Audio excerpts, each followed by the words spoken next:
Thank you so much, Mook, for joining us today for this interview. We're going to ask you a couple of questions about the current protests in Thailand. Starting off, what would you say the root causes of the current protests are? Well, basically, because of the whole situation that developed since 2014 coup. So back then, the military ousted the elected government, and then they stayed on till March 2019. And after that, they just transformed themselves uh, to be so-called democratically elected government, but that's not the case because when the referendum was held in 2016, they arrested pretty much everyone who campaigned for vote no for the draft constitution back then. So it means you can only say yes to the military junta back draft constitution. If you campaign for no, you were charged. You had criminal cases against you, basically. So we cannot say that this is a free and fair referendum, of course. And after that, in the constitution, uh, 2000 no sorry 250 senators were appointed by the junta as well. So that's how it was. So basically this referendum was already engineered for the junta to prolong their power, because if even if you have a majority voice in the lower house, which is comprised of 500 seats, but if you cannot win the Senate 250 seats, you cannot become a government. Basically, you must have the Senate on your side, and of course the Senate takes sides of the military junta government because they were the one who appointed them. So this is how it is. I personally believe that the Thai junta took this model from Myanmar, because if you look at the Myanmar constitution, they already provides one fourth one fourth of the lower houses to the military automatically. So it's more or less the same model, but it's here for Thailand. It's for the upper house that is already appointed by the junta, and they can also vote for PM selection. So that's how it was since the beginning. So it's not free and fair referendum, problematic constitution, as well as the growing of course, skyrocketing of inequality in Thailand, especially after the COVID-19 situation.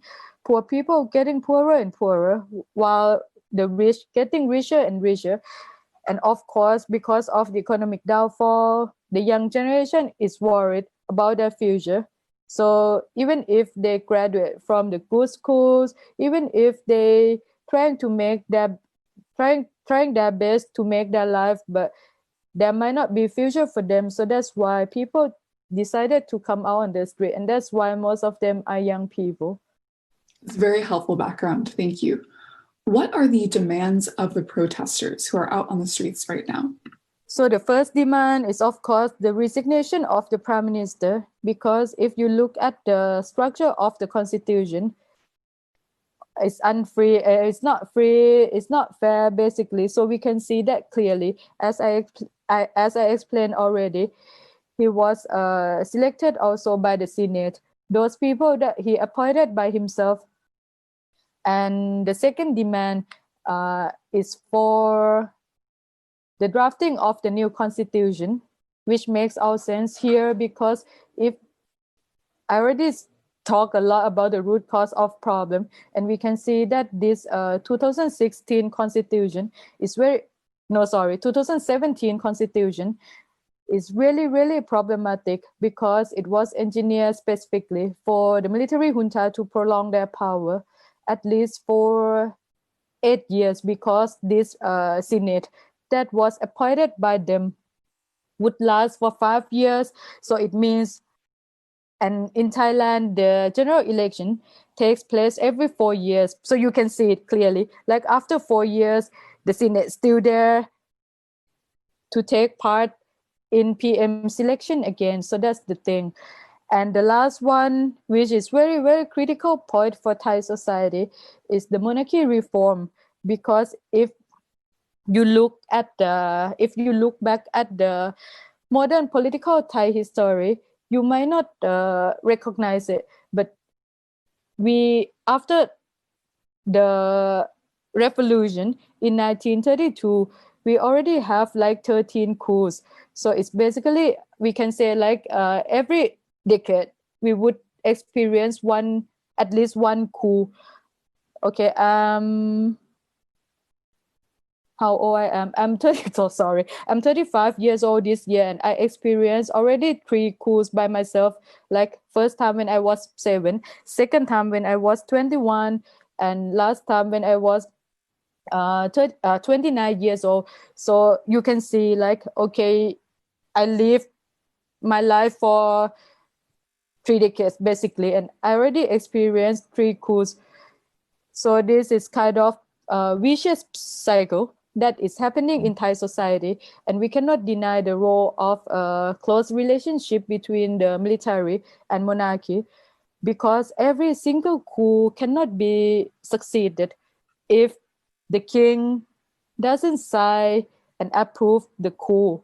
So we can see that in every single coup, the monarchy plays certain role to approve it and then give it a go to the military. And there's also some issues about unexplainable wealth of the monarch of Thailand. You might be surprised, but it's actually not the Saudi or Brunei king that is the richest one in the world. It's Thai king. And it's actually problematic because they take part in a lot of companies and business. But the thing is, those business is actually monopoly. So this is why we actually want all the transparency and reform and monarchy reform in terms of just to prevent them from using power abusively, as well as just to make them be more transparent in terms of using their power to create wealth for themselves and their family. So these are main 3 demands for the protester. Wow, yeah, all of that is stunning. To close out this interview, I just want to ask, what would you say to the people who are fighting with you for this cause? Yeah, it's going to be a long struggle.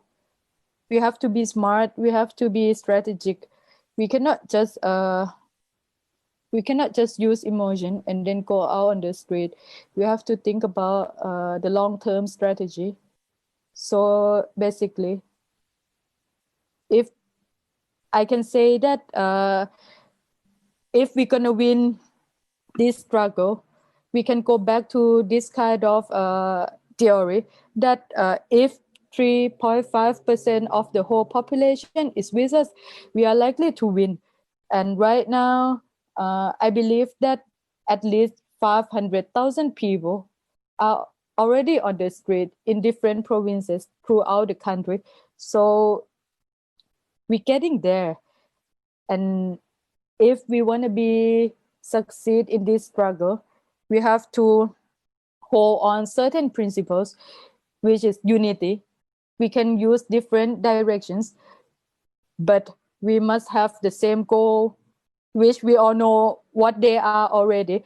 And the second thing is that we must have the vision for tomorrow. Like if we kicked out this military-backed government, if we kicked out this junta prolong, like the one that junta is trying to prolong their power, government, we can actually offer people better future. And the last one, of course, we must stick with non-violent principle, because I mean, this is what we have and the number is what we have, and we are doing really, really, really good at this point. So there's no need to take extreme measures. There's no need to talk about using different tactics that might cause us the whole thing and the whole movement and the whole victory. So if we can stick with these three principles, I believe it's possible. Maybe not all the three demands, but at least we get something, I'm sure. To a certain extent, we win. Okay, thank you so much for taking the time to speak with Canvas today, Mook. We wish you all the best in the cause that you're fighting for.